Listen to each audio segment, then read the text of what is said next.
comme un soleil métallique et sensible. De ces faces qui nous regardent, les premiers mots adviennent. Afrique, frontalité, liberté. L'âge de fer est redécoupé, redessiné, ciselé, retourné sur lui-même et finalement évacué.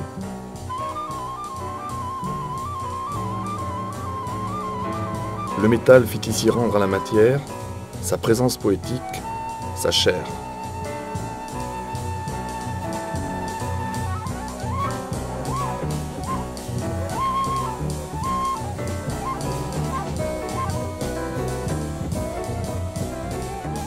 Corps jumeaux. Bifaces qui s'entremêlent. Présent et absent se répondent dans la clarté des dimensions justes et du dépouillement de la forme. Elle choque pourtant cette forme, par sa simplicité même, parce qu'elle peut aussi couper le regard, la main qui voudrait la toucher, la certitude.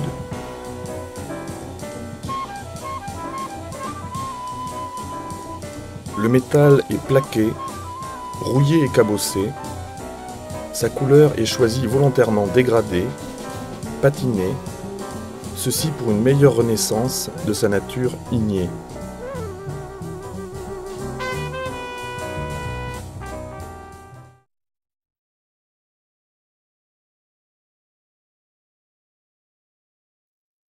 Sculpter la peinture.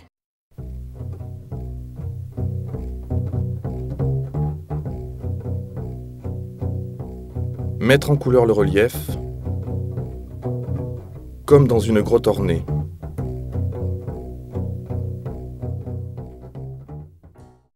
On appelle cela art singulier, il me paraît plutôt pluriel.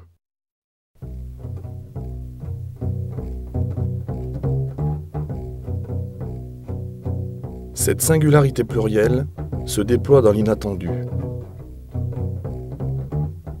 Ici, l'enfance est retrouvée, elle ne concède pas, elle connaît la grandeur de son innocence.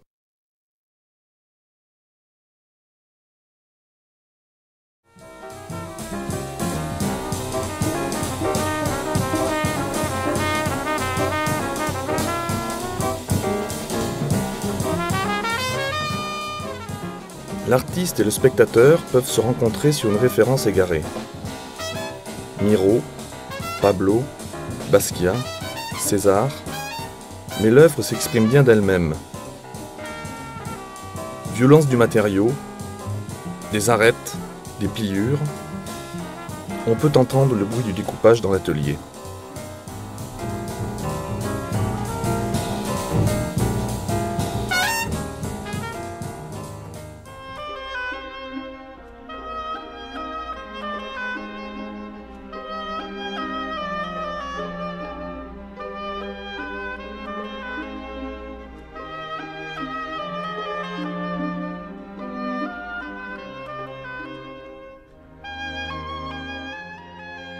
Travail, ironie et critique se mêlent. Mais finalement, c'est l'ingéniosité des assemblages et des collages qui parlent.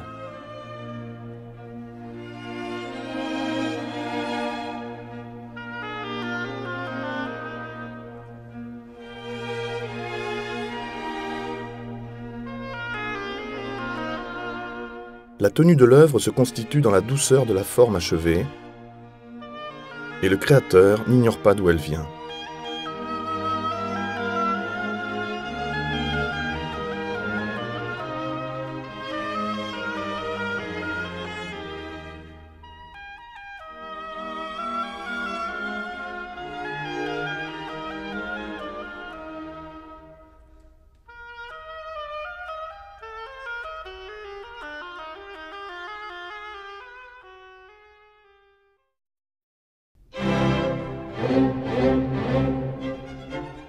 On garde sa capacité d'invention, on jouit de la couleur et de l'évidence du placement, de la simplicité de l'acte.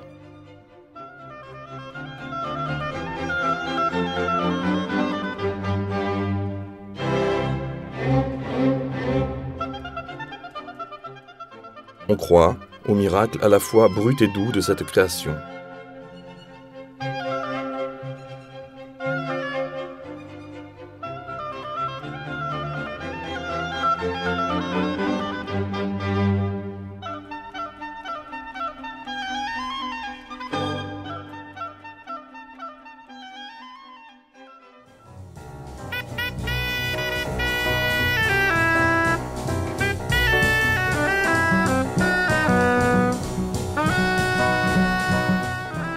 La politique aussi traverse le combat, mais sans revendication particulière.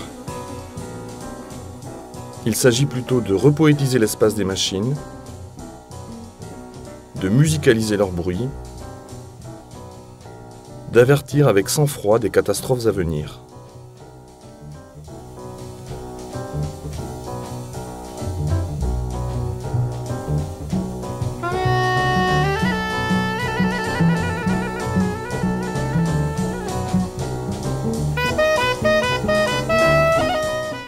Remise en jeu du bastringue et du tintamarre de l'époque,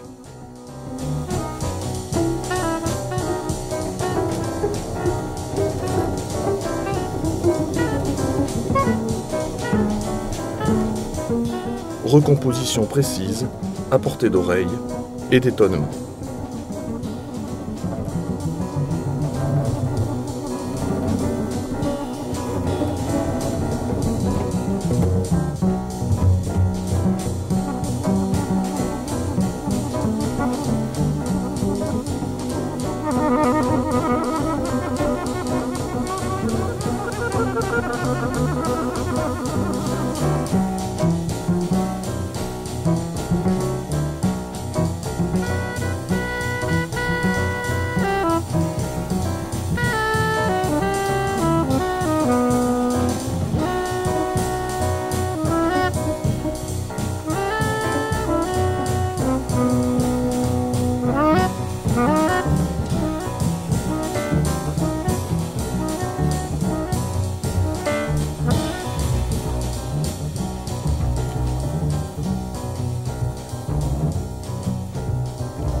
Au départ, j'ai quand même, je viens de la peinture. C'est la peinture qui m'a amené finalement au matériel. Alors peut-être parce que la peinture, c'était pas assez de volume ou de choses comme ça, et j'avais besoin d'être plus en prise directe avec le résultat, enfin ce que j'étais en train de faire. J'ai voulu essayer de créer un truc un peu à part, qui soit pas peinture, qui soit pas sculpture, qui soit un intermédiaire. Voilà, bon, bien sûr, il y a d'autres artistes qui ont travaillé de la même façon, hein, je suis pas le seul, mais voilà, j'imprime, quoi, c'est-à-dire que j'essaye de développer au maximum tout ce que j'ai dans la tête, quoi. Non, j'utilise les couleurs comme elles sont parce que finalement, il n'y a pas à intervenir. Il y a déjà l'usure du temps dessus, l'érosion, qu'on fait un beau travail sur la couleur. Et donc, je les prends comme elles sont. J'interviens quasiment pas au niveau de la couleur. De temps en temps, une pointe pour essayer de relever le tout, mais très peu, quoi. Les premiers en tout cas qui m'ont vraiment déjà inspiré au moins la peinture, alors j'y connaissais presque rien, c'est des peintres comme Bacon, c'est des peintres aussi comme Bonnard, qui sont carrément l'opposé l'un de l'autre, mais qui ont une force chacun évidemment terrible dans leur représentation de leur travail, quoi. C'est d'abord la violence du trait, c'est la violence de la représentation, c'est surtout cette violence-là, quoi. Des contrastes. Ouais, des contrastes aussi, des couleurs comme ça, assez pures, pas mélangées.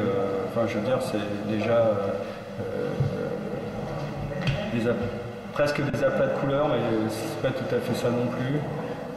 Contrairement à Bonnard, lui qui est tout l'inverse, qui est un mélangeur de couleurs, qui fait du fondu, presque de l'abstrait figuratif. Tout a été dit, hein. Maintenant tout peut être réinterprété et c'est ça, le truc il est là, quoi. Il n'y a plus grand chose à inventer, il faut rentrer dans le détail de notre propre personnalité pour en sortir une espèce de richesse nouvelle, quoi. C'est ça le truc.